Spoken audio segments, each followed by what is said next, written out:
For the first 4 years that I lifted, much like many other people, I swore by pinching the shoulder blades back and down. But today, I'm going to tell you why I stopped doing that and why I think you probably should too. Now keep in mind that many of the examples I'm going to be using are related to the bench press because this cue is most commonly used on the bench press. But this applies across all scenarios, whether you're doing a press, a pull, or a raise. And later on in the video, I'm actually going to give you one example of a cue that is polar opposite to shoulder blades back and down that I think you're going to find very helpful. All right, so this is going to sound kind of weird, but the first reason that I stopped using this cue is because the shoulder blades don't actually move back and down. The shoulder blades, when they move as far back as they can go, actually move upward. So let me explain why with two perspectives, the bony perspective and the muscle perspective. From a bony perspective, I want you all to watch these three bones. This is the shoulder girdle, and all of these bones move together. So while we normally just talk about this bone, keep in mind that the collarbone specifically has to move along with the shoulder blade. And now here's something very important to understand, which is that these two bones sit on top of this thing we call the rib cage, which is basically like shaped like an egg. And if we take a look at the shape of an egg here,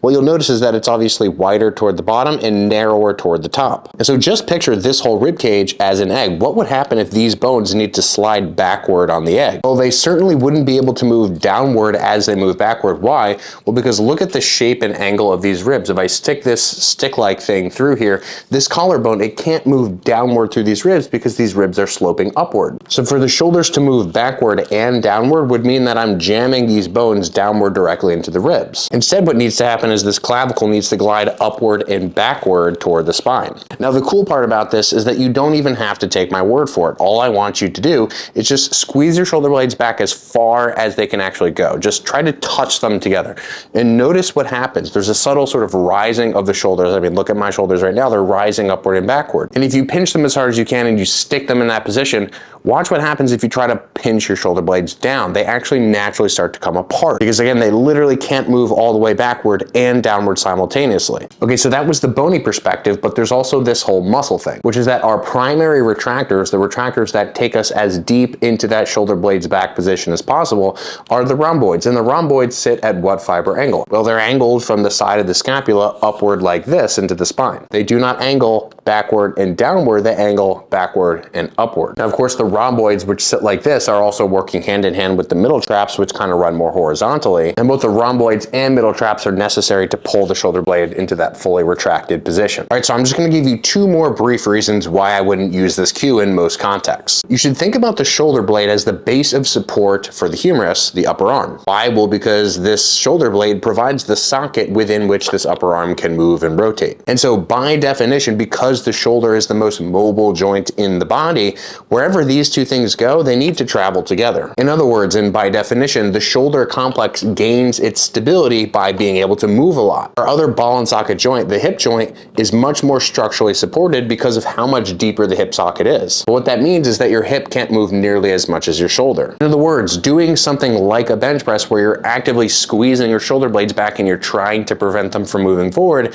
is just a bad idea. Because again, this bone gains its stability through motion of these two things together. This is basically like the guy that is holding this thing up the whole time. So trying to separate their motion, probably not a great idea. And the last reason I wouldn't use this cue, specifically in the context of a bench press, is because the middle and the lower pecs are actually shoulder protractors. In other words, they can pull this entire shoulder girdle forwards. For example, when you're in the bottom of a bench press, they're going to not just rotate the arm forward, they're going to pull the collarbone and the shoulder blade forward as a unit together because again, these two things need to move together by definition. And so in the bottom of a bench press, if you're intentionally trying to hold this back as you're moving this forward, that's just creating some kind of confusion for the brain because these guys, again, are meant to pull the entire shoulder complex forward as you perform the bench press. Okay, I know many of you are probably thinking, Ben, but this works for me. This feels good for me. Why does it work if you're saying all these things that seem paradoxical? Well, here's the cool thing about cues. Cues, in other words, instructions instructions we give ourselves to perform lifts just need to be helpful. They don't actually need to be factually or anatomically accurate. And what happens when people pull their shoulder blades simultaneously back and down as far as possible? Well, again, because you can't actually pull your shoulder blades back and down simultaneously, you have to pull them back and up. What often happens is people pull their shoulder blades back, and then instead of actually moving their shoulder blades down,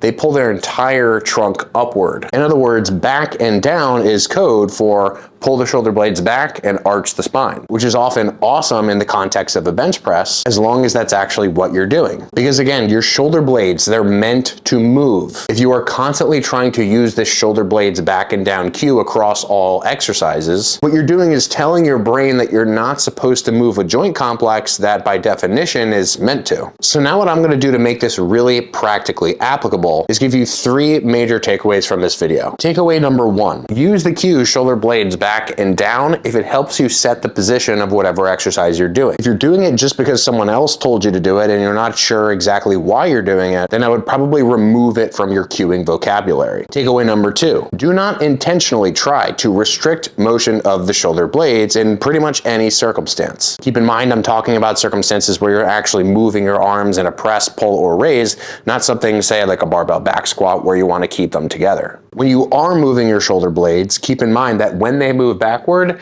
in that fully retracted position, they actually move upward. So many of you are actually going to need to reprogram and retrain this motion so that you stop furiously cueing backward and downward. And by the way, using the cue of shoulder blades backward and upward is a fantastic way to train the rhomboids and the middle traps on something like a row. And in addition, in the lowering phase of a bench press, if you're feeling like your shoulders are kind of getting pinched and scrunched up toward the bottom, see how it feels to cue your shoulder blades moving backward and upward on the lowering portion and actually forward and downward on the pressing portion. And in addition, allow your shoulder blade to upwardly rotate in any kind of lateral raising motion, and especially any kind of pull down or a row. Takeaway number 3, if there is ever a time to cue your shoulder blades to go backward and downward, it is in a circumstance where your arm is already being pulled upward and forward. And in these circumstances, what I would really imagine is that you're trying to bias your lats if you're allowing your shoulder blade to get pulled upward and forward. So for lat training specifically, if you're gonna do rows from this position or pull downs from this position where in either case the shoulder is getting pulled forward, okay, then it makes sense to shove them backward and downward with an arm path that is tight to the body. But keep in mind that with lat training, we're not concerned about pulling the arms behind the body because that's more of an upper back thing. And again, the second that the shoulder blades actually need to move really close to the spine,